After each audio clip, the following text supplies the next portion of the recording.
जय जगन्नाथ। जय जगन्नाथ। श्री भुवनेश्वर लिंगराज पीठस्थाली यही परम पावन एकाम्र क्षेत्र को मुंह प्रणाम करछी।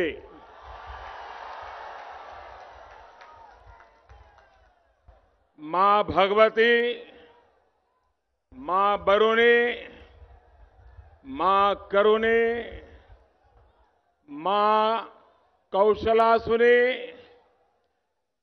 सबके चरणों में मैं श्रद्धा सुमन अर्पित करता हूं। सबसे पहले मैं भुवनेश्वर के लोगों का, उड़ीसा की जनता का बहुत ही आदरपूर्वक धन्यवाद करता हूं। एयरपोर्ट से लेकर यहां रैली स्थल तक पहुंचने के दौरान जिस तरह जन सैलाब उमड़ पड़ा वो अभूतपूर्व है। ये कहने को तो रोड शो था, लेकिन इसमें ओडिशा की महान संस्कृति, यहां की महान परंपराओं की झलक भी मैंने देखी।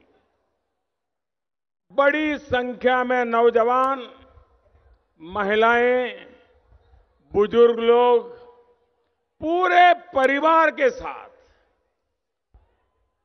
रास्ते पर जुटे हुए थे और उनके चेहरे पर जो मैंने खुशी देखी, जो स्नेह देखा, वो मैं जीवन भर मुझे याद रहेगा।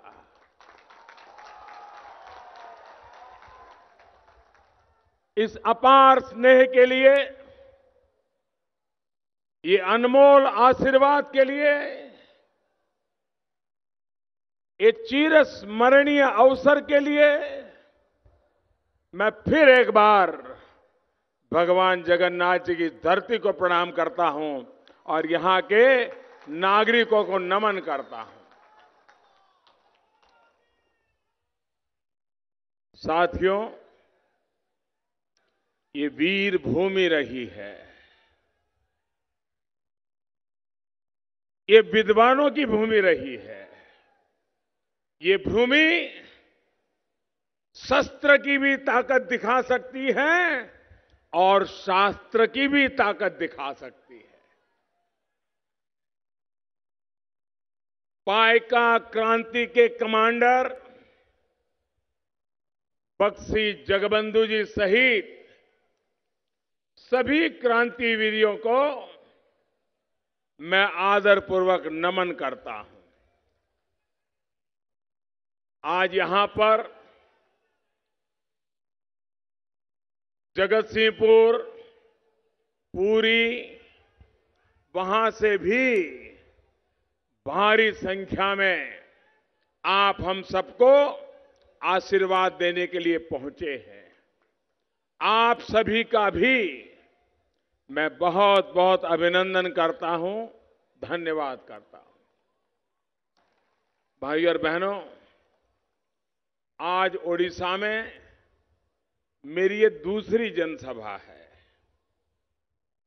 ओडिशा के लोगों के मन में जो मुझे दिख रहा है, ऐसा लगता है कि यहां के लोगों ने ठान लिया है कि अब वो राज्य में भारतीय जनता पार्टी की सरकार बना के रहेंगे। और केंद्र सरकार में बीजेपी को अभूतपूर्व समर्थन देकर के ओडिशा के विकास में कमल छाप डबल इंजन लगाना चाहते हैं। एक कमल छाप इंजन दिल्ली का और दूसरा कमल छाप इंजन भुवनेश्वर का। कुछ लोगों को विकास के इस डबल इंजन से बहुत दिक्कत है।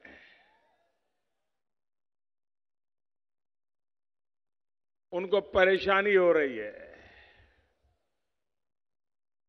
उनको लगता है मुमकिन नहीं है। उनको ये नामुमकिन लगता है। लेकिन मैं देख रहा हूं उड़ीसा वाले इस बार मुमकिन करके रहेंगे।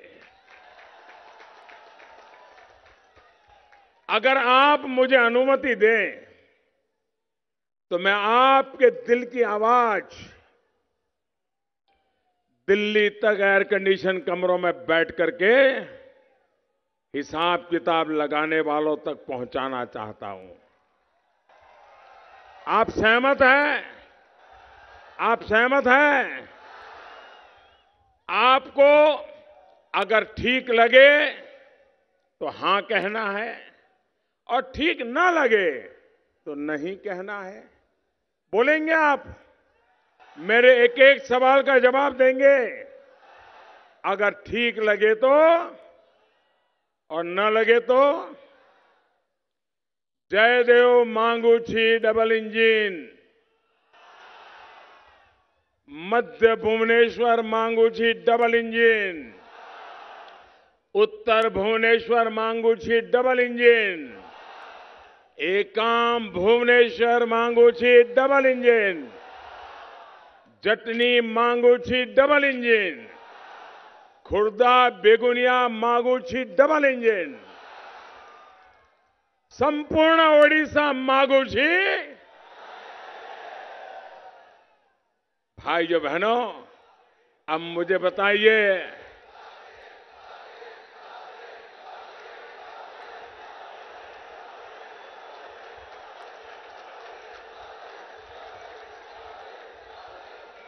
ये जोश, ये मिजाज उनको सोने देगा क्या? परेशान करके रखेगा कि नहीं रखेगा? भारतीय जनता पार्टी आपके इस विश्वास के लिए, मुझ पर आपके इस आशीर्वाद के लिए मैं फिर एक बार आपका बहुत बहुत आभारी हूं। भाइयों और बहनों, अरसे बाद भारत में लोकसभा के लिए ऐसा चुनाव हो रहा है जब केंद्र सरकार एक जन विश्वास के साथ मैदान में है और विपक्ष लड़खड़ा रहा है, अविश्वास से भरा पड़ा है। ये चुनाव ऐसा है, आमतौर पर चुनाव में सत्ता दल के प्रति राजई नाराजी, गुस्सा होता है, जैसे उड़ीसा में है, उड़ीसा की सरकार के प्रति है। लेकिन पहली बार पूरे भारत में लोकसभा के चुनाव की बात आती है तो ध्यान में आता है कि लोगों का गुस्सा न मोदी पर है, न चौकीदार पर है, न दिल्ली की सरकार पर है। लोगों का गुस्सा निकल रहा है, वो महामिलावटी लोगों के खिलाफ निकल रहा है, विपक्ष के खिलाफ निकल रहा है और उनके व्यवहार के कारण जनता गुस्से में है। एक ऐसा विपक्ष जो सुबह शाम झूठे आरोप लगा रहा है, जिसके पास देश को कहां ले जाना है,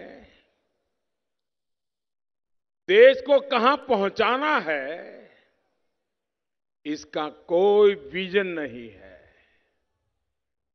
न दल में कोई मिशन है, न नेताओं में कोई विजन है, न उनकी पास नीति है, न नीयत है और न ही कोई नेता है। उनका एक ही एजेंडा पर काम कर रहे हैं। ये हमारे विरोधियों का एक ही एजेंडा है। आपको याद है कौन सा है? कौन सा एजेंडा है मालूम है? मोदी हटाओ, मोदी हटाओ, मोदी हटाओ, मोदी हटाओ, मोदी हटाओ। सुबह शाम माला जप रहे, माला मोदी जाए। ये मोदी है तक हमारी दाल गलने वाली नहीं है।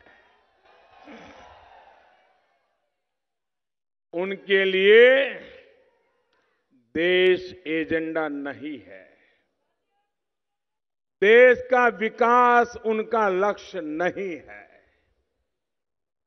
वो सारे घेरकर एक ही काम करना चाहते, बस मोदी हटना चाहिए। क्या आप हटने देंगे? आपकी ताकत ज्यादा है कि मुट्ठी भर मिलावटियों की ताकत ज्यादा है? वंशवाद की ताकत ज्यादा है कि आपकी ताकत ज्यादा है? परिवारवाद की ताकत ज्यादा है कि आपकी ताकत ज्यादा है?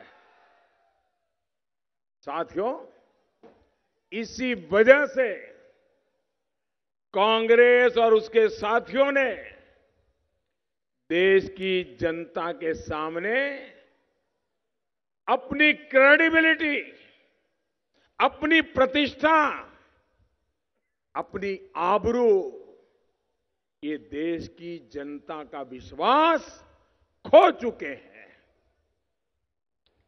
आज लोगों को विश्वास हुआ है कि पहली बार ऐसी सरकार दिल्ली में बैठी है जो पूरी ईमानदारी के साथ सिर्फ और सिर्फ देश के विकास के लिए काम कर रही है।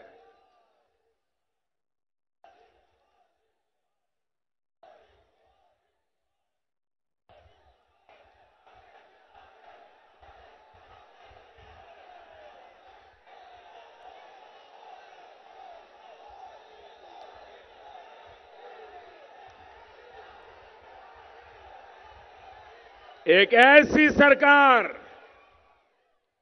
जो मां भारती की सुरक्षा, मां भारती की समृद्धि के साथ हमारी सांस्कृतिक धरोहर के प्रति भी उतनी ही समर्पित है। लेकिन साथियों, याद करिए 2014 से पहले क्या होता था? क्या होता था? हमारे आने से पहले खबरें क्या आती थी? 2004 से 2014 रिमोट कंट्रोल की कांग्रेस की सरकार ने,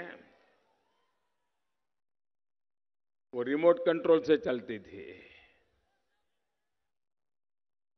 कांग्रेस सरकार ने ऐसा माहौल बना दिया था कि अपनी संस्कृति और परंपरा की बात करना एक प्रकार से गुनाह बन गया था। समाज में उसको अछूत बना दिया जाता था, उसका बहिष्कार कर दिया जाता था। इतना ही नहीं, कांग्रेस ने हमारी आस्था को, हमारी परंपरा को हमेशा हमेशा के लिए तबाह करने की एक गहरी साजिश भी रची।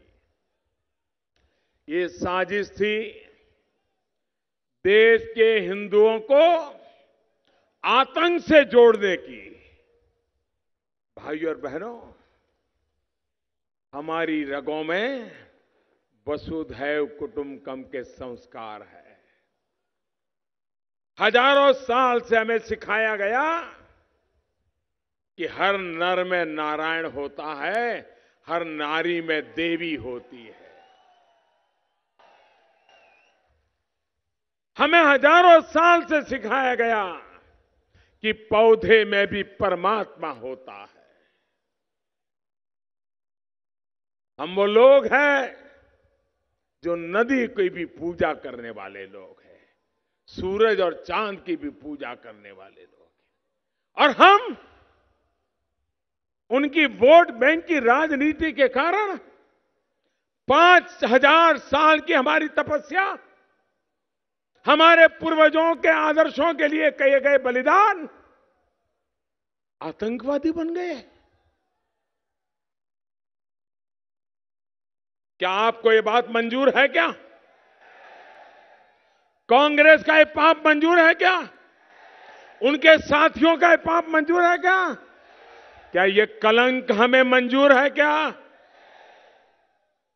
भाई और बहनों, आतंकवादी पाकिस्तान से आते थे, हमारे आस्था के स्थानों, हमारे बाजारों में आए दिन धमाके करके चले जाते थे। तो कांग्रेस क्या कर सकती थी? क्या करते थे वो? देश में धमाका होता था, कांग्रेस क्या करती थी? उनके होम मिनिस्टर कपड़े बदलते थे और बाद में सरकार होम मिनिस्टर बदलती थी। भाइयों बहनों, पहले ऐसी सरकार थी जिसको न खुद पे भरोसा था, न अपने सुरक्षा बलों पर भरोसा था, न देश की जनता पर भरोसा था, और इसलिए वो पाकिस्तान को सबक सिखाने के लिए कभी तैयार नहीं हुए। वो देश की हजारों वर्ष की महान परंपरा को दागदार करने में जुटे रहे, लेकिन जहां से हमले होते थे उनका नाम तक देने को तैयार नहीं थे। वो परंपरा जिसने दुनिया को शांति का पाठ पढ़ाया, वो परंपरा जिससे गौतम बुद्ध ने प्रेरणा पाई, वो परंपरा जिसकी कोख से महात्मा गांधी पैदा हुए, उस परंपरा को बदनाम करने के लिए कांग्रेस ने बड़ी बड़ी साजिशें रची। साथियों, तुष्टीकरण के लिए, वोट बैंक की सियासत के लिए कांग्रेस किसी भी हद तक जा सकती है, और कांग्रेस का इतिहास है। सत्ता के लिए देश का टुकड़ा कर सकती है, सत्ता के लिए वंदे मातरम का टुकड़ा कर सकती है, सत्ता के लिए हिंदुस्तान के राज्यों के टुकड़े कर सकती है, वो कुछ भी कर सकती है। क्या अब इस देश को ये मंजूर है क्या?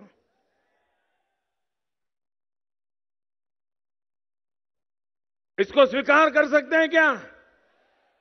जो भाई को भाई से लड़ाते हो, जो जाति बिरादरी को टकराते हो, जो संप्रदाय के बीच में दीवार पैदा करते हो, अरे मां के दूध में दरार करने की कोशिश करती हो, ऐसी कांग्रेस को अब हिंदुस्तान के अंदर कोई स्वीकार करने के लिए तैयार नहीं है भाई। और उनके सारे चक्के बक्के ऐसे हैं, सारे। कांग्रेस की साजिश के सामने आपका ये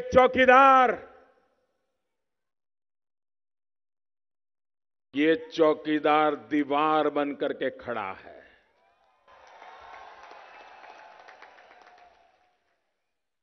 मैं अपने भारत की हजारों वर्ष पुरानी परंपरा पर कतई आंच नहीं आने दूंगा। भाई और बहनों, नया हिंदुस्तान, अब दुनिया समझ गई है नया हिंदुस्तान क्या है।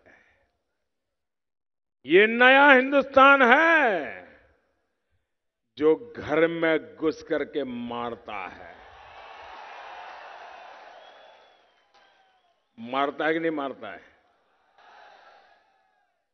अपनों के खून के एक एक कतरे का हिसाब उसी समय चुकता करता है। मैं वही खाता नहीं रखता हूं कि चलो वही खाते में लिखेंगे, कभी न कभी निकालेंगे। जी नहीं, उस खून के सूखने से पहले बदला लिया जाएगा।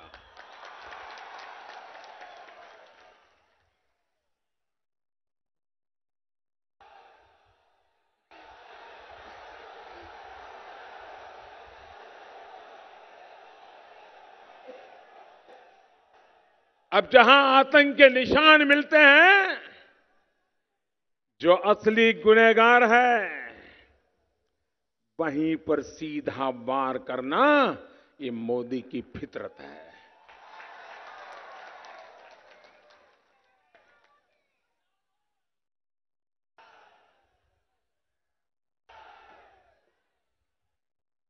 मुझे बताइए साथियों,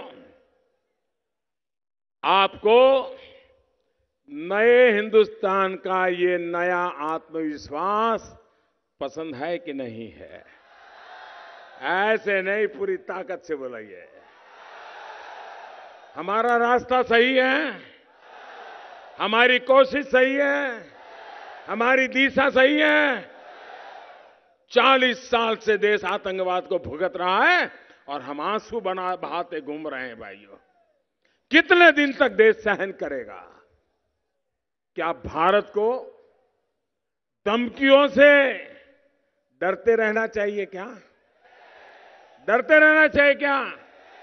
क्या हमारे वीर जवानों को खुली छूट मिलनी चाहिए कि नहीं मिलनी चाहिए? साथियों, शांति की बात वही कर सकता है जिसकी भुजाओं में दम होता है, जो शक्तिशाली होता है। अरे मरे पड़े लोगों का उपदेश कौन सुनने को तैयार होता है? शांति की बातें करने वाली सरकार हम देख चुके हैं भाइयों। दुनिया ने हमारी कुछ नहीं सुनी, ताकत दिखाई तो दुनिया हमारे साथ खड़ी हो गई।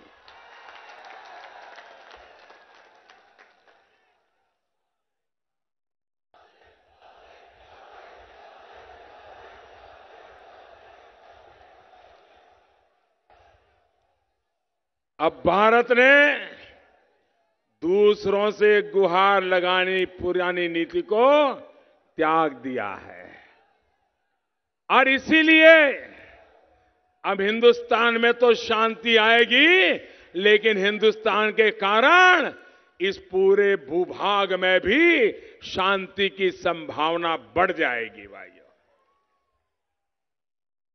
आतंकवाद हो या नक्सलवाद, माओवाद, अब देश के कुछ क्षेत्रों में ही सीमित होकर रह गया है। भाइयों और बहनों, भारत सक्षम, भारत मजबूत होगा तो साथ साथ ओडिशा भी सशक्त होगा। आपने यहां 20 साल एक व्यक्ति पर भरोसा करके देख लिया कि नहीं देख लिया? क्या मिला? अरे लाइब्रेरी में भी अच्छी किताबों के ढेर होते हैं, लेकिन उससे दुनिया बदलती नहीं है जी। मैं आज आपसे पूछता हूं, क्या 20 साल में ओडिशा का जितना विकास होना चाहिए था उतना हुआ क्या? एक राजधानी के तौर पर भुवनेश्वर का जितना विकास होना चाहिए था उतना हुआ क्या? इसके लिए कौन जिम्मेवार? कौन जिम्मेवार? केंद्र सरकार ने उड़ीसा के विकास के लिए अपनी तरफ से कोई कमी नहीं छोड़ी है।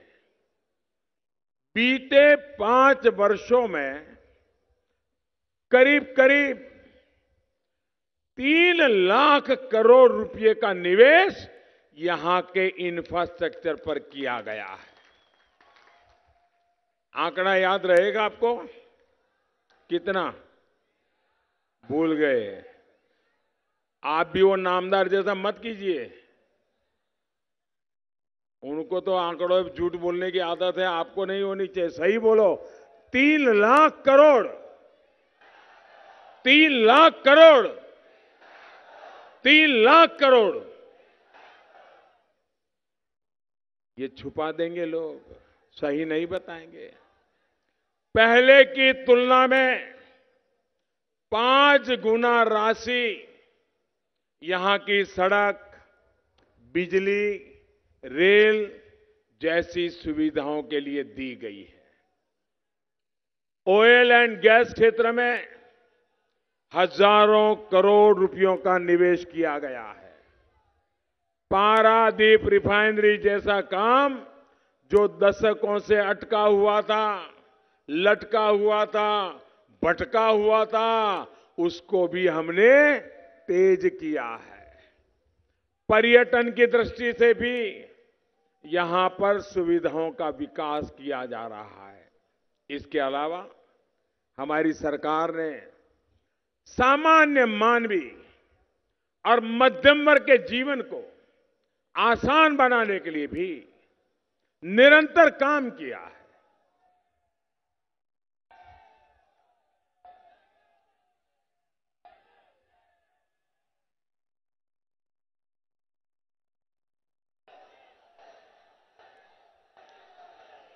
हमारे देश का मध्यम वर्ग कितने ही वर्षों से सरकारों से प्रार्थना करता रहता था कि हमें इनकम टैक्स की जो सीमा है उसको जरा बढ़ा दीजिए। हमारे परिवार के लिए कुछ पैसों की जरूरत होती है। अब वो ईमानदार, मध्यम वर्ग ईमानदार होता है, मध्यम वर्ग कानून का पालन करने वाला होता है, मध्यम वर्ग देश को जरूरत पड़े तो कुछ न कुछ देने के लिए तैयार होता है। लेकिन पहले की सरकारों ने उनके मन में मध्यम वर्ग का नामो निशान नहीं था। इतने सालों की मांग वो पूरी नहीं कर पाए। भाइयों बहनों, इस बजट में हमने 5 लाख रुपए तक की आय को टैक्स से फ्री करने से लेकर के होम लोन, एजुकेशन लोन पर ब्याज में छूट, आज हमारी सरकार की नीतियों से ये सब संभव हुआ है। इसके अलावा प्रधानमंत्री आवास योजना के तहत ओडिशा के 8 लाख गरीब परिवारों को अपना पक्का घर मिल चुका है। अगर यहां की सरकार जरा दौड़ने वाली होती ना मेरी स्पीड से, तो शायद ये आंकड़ा 3 गुना बढ़ जाता। लेकिन यहां चीजें बड़ी धीरे धीरे होती है। यही है ना मामला। भाइयों बहनों, मैं आपको वादा करता हूं, एक बार 5 साल के लिए मुझे मौका दीजिए। 5 साल के लिए आपने मुझे दिल्ली में मौका दिया, अब 5 साल के लिए हमें ये उड़ीसा की सेवा करने का अवसर दीजिए। आपको मैं दिखा दूंगा बदल क्या होता है। अगर 5 साल में इतने बड़े हिंदुस्तान को बदला जा सकता है, तो 5 साल में उड़ीसा को तो कहां से कहां पहुंचा सकते हैं। और आप देख लीजिए, इस देश ने कांग्रेस की सरकारें देखी हैं, लेफ्ट की सरकारें देखी हैं, तीसरे मोर्चे के लोगों की सरकारें देखी हैं, वंशवादियों की देखी है, परिवारवादियों की देखी है, और देश ने अब भाजपा की सरकारें भी देखी हैं। जिस जिस राज्य में भाजपा को काम करने का मौका मिला है, वहां का जीवन, वहां की व्यवस्थाओं को हम बिल्कुल दुनिया के लोग अपने मन में रजिस्टर करें, उस स्थिति पर ले आए हैं। हम उड़ीसा को भी वहां पहुंचा सकते हैं। ये हम आसमान में बातें नहीं करते हैं, हम धरती पर काम करके आए हुए, इसलिए मैं कहता हूं। और एक बार उड़ीसा की जनता, अगर उड़ीसा की सरकार के लिए भारतीय जनता पार्टी पर अगर आप कृपा कर देंगे, तो दिल्ली तो पूरी तरह आपके साथ है। भाइयों बहनों, 8 लाख परिवारों को घर पहुंचाया है, लेकिन मेरा सपना है 2022 आजादी के 75 साल होंगे, हिंदुस्तान में एक भी बेघर पक्के मकान के बिना नहीं होगा। यहां की 35 लाख से अधिक बहनों को हमारी सरकार ने उज्ज्वला योजना के तहत मुफ्त एलपीजी कनेक्शन दिया है और धुएं से मुक्ति दिलाने का पवित्र काम किया है। भुवनेश्वर में स्मार्ट सुविधाएं विकसित करने का काम हो या पावर सेक्टर से जुड़े काम, गैस आधारित अर्थव्यवस्था और इकोसिस्टम का निर्माण हो, या फिर घरों में पाइपलाइन से गैस की सप्लाई का काम हो, नई सरकार बनने के बाद इन सभी में आज जो गति है उसको भी अनेक गुना हम बढ़ा देंगे, ये मैं आपको विश्वास देने आया हूं। भाइयों बहनों, हमारे उड़ीसा की एक और चुनौती है, यहां की एक और बड़ी चुनौती है, उसके विषय में भी मैं बात करना चाहूंगा, और वो है पानी। पानी की स्थिति सुधारने के लिए पिछले 5 वर्षों में केंद्र सरकार ने ओडिशा में 8 बड़ी परियोजनाओं पर काम किया है। 23 मई को क्या है? 23 मई को क्या है? 23 मई को चुनाव के नतीजे आएंगे, चुनाव का रिजल्ट आएगा। 23 मई को जब फिर एक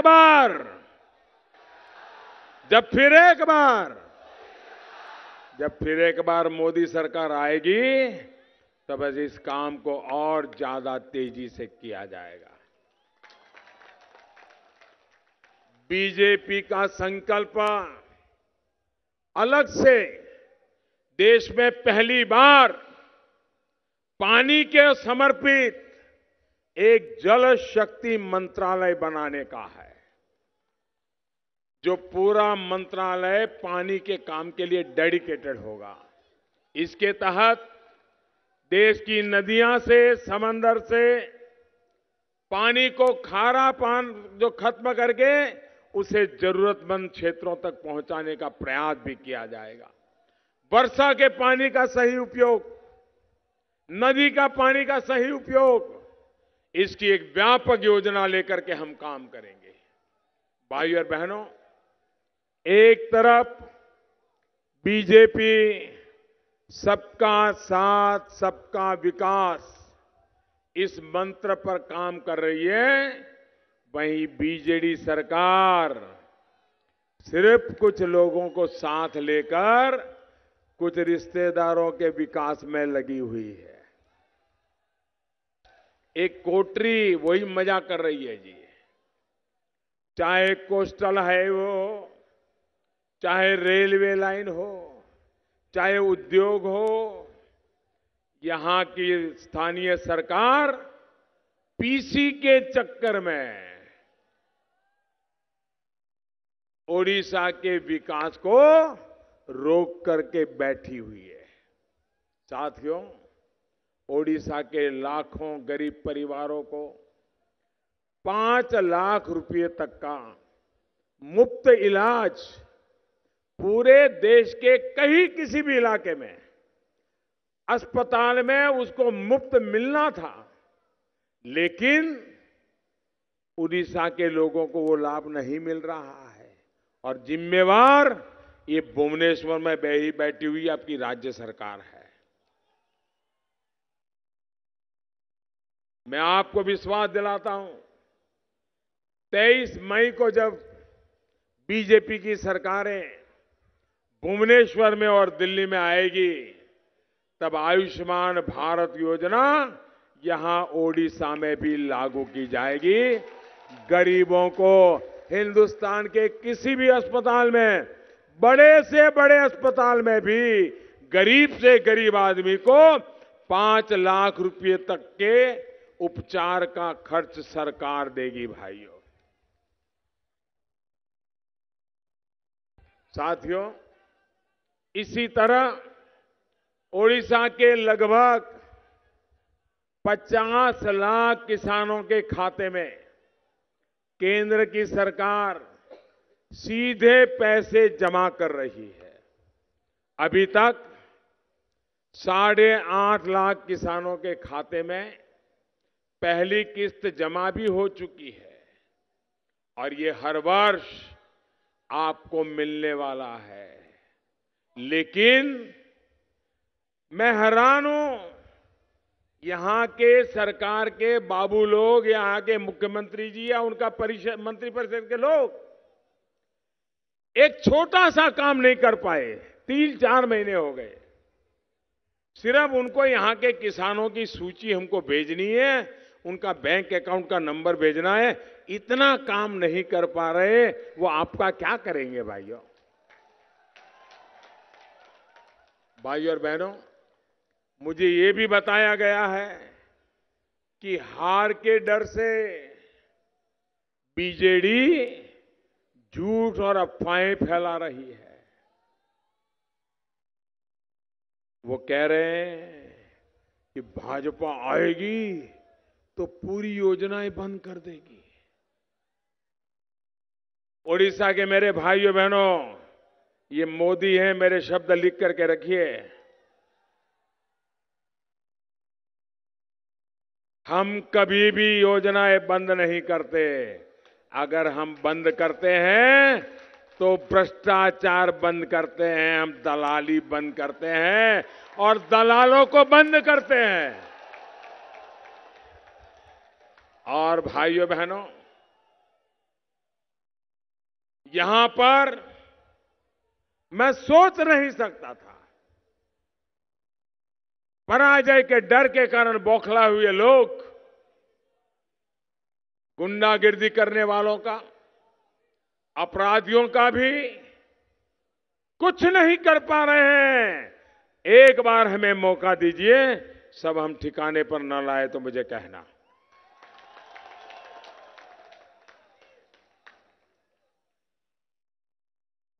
अभी 2 दिन पहले यहां खोरदा में हमारी पार्टी के युवा साथी मंगुली जैना की हत्या कर दी गई है। गुंडों ने अपने हाथ से सत्ता जाते देखकर ही बौखलाहट में ये अपराध किया है। वो अभी से चौकीदार से डरने लगे हैं। भाइयों बहनों, इस गुंडा राज से भी ओडिशा को मुक्त करना है कि नहीं करना है? आपको सुख शांति चाहिए कि नहीं चाहिए? बहन बेटियों की सलामती चाहिए कि नहीं चाहिए? आप मुझे बताइए, ऐसे लोगों से निपटने की ताकत किसमें है? कौन कर सकता है? कौन कर सकता है? अरे आपका एक वोट कर सकता है। एक बार मुझे मौका दे दीजिए, आप देखिए। मैं मंगुली जैना के परिवार के प्रति अपनी संवेदना व्यक्त करते हुए उनको ये भरोसा देता हूं कि बीजेपी के प्रत्येक कार्यकर्ताओं को भरोसा देता हूं कि यहां सरकार बनने के बाद गुनहगारों को कड़ी से कड़ी सजा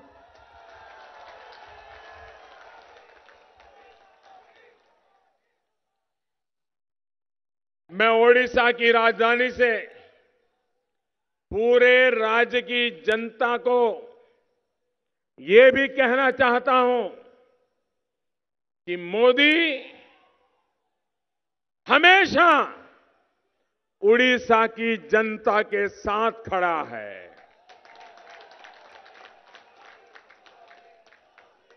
और आप भाइयों भरोसा कीजिए, ये मोदी आपके साथ खड़ा है। बीजेडी के गुंडों और अपराधियों से डरने की कोई जरूरत नहीं है।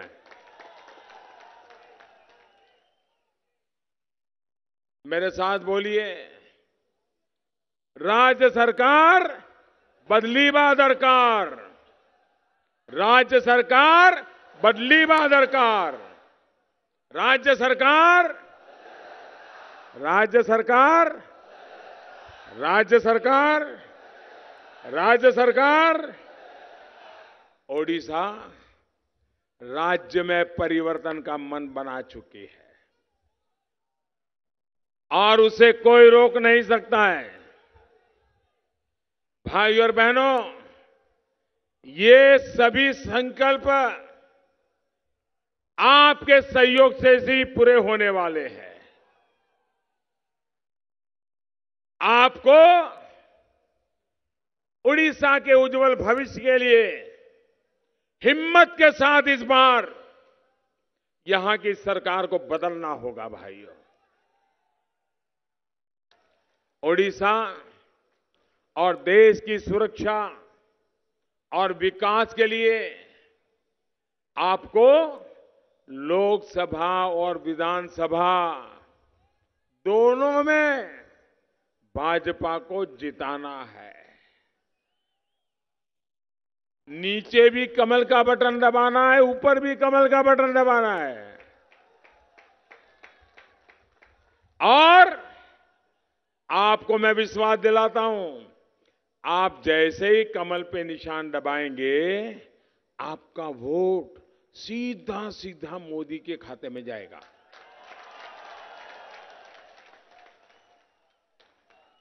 भाइयों बहनों, क्या आप चाहते हैं ये चौकीदार मजबूत होना चाहिए? ये चौकीदार को मजबूत करना चाहिए। चौकीदार मजबूत होगा तो सरकार मजबूत होगी, सरकार मजबूत होगी तो देश मजबूत होगा, देश मजबूत होगा तो उड़ीसा मजबूत होगा, उड़ीसा मजबूत होगा तो आप मजबूत होंगे, आप मजबूत होंगे तो आपके बच्चों का भविष्य मजबूत होगा। आप मेरे साथ एक संकल्प लीजिए और एक नारा लगाइए। मैं जब कुछ कहूंगा तो उसके बाद आपको बोलना है, घरे घरे चौकीदार। क्या बोलना है? घरे घरे, आपको बोलना है घरे घरे चौकीदार। बोलेंगे? पूरी ताकत से बोलेंगे, दोनों मुट्ठी बंद करके बोलेंगे। ये वाले बोलेंगे, इधर वाले भी बोलेंगे, ये वाले भी बोलेंगे, ये पीछे वाले भी बोलेंगे, पूरी ताकत से बोलेंगे। तो मैं बुलाता हूं, आपको बोलना है घरे घरे चौकीदार। दुर्नीतिग्रस्त होशियार, दुर्नीतिग्रस्त होशियार, फेरार उपरे आयनर मार, बंद है वह कला कारबार, देशद्रोहियों पे कड़ा प्रहार, आतंक उपरे अंतिम प्रहार, शत्रु हुआ खबरदार, अनुप्रवेशकारी हुआ बहार, वंशवाद है बहार। आपका बहुत बहुत आभार। मेरे साथ बोलिए, भारत माता की, भारत माता की, भारत माता की। बहुत बहुत धन्यवाद।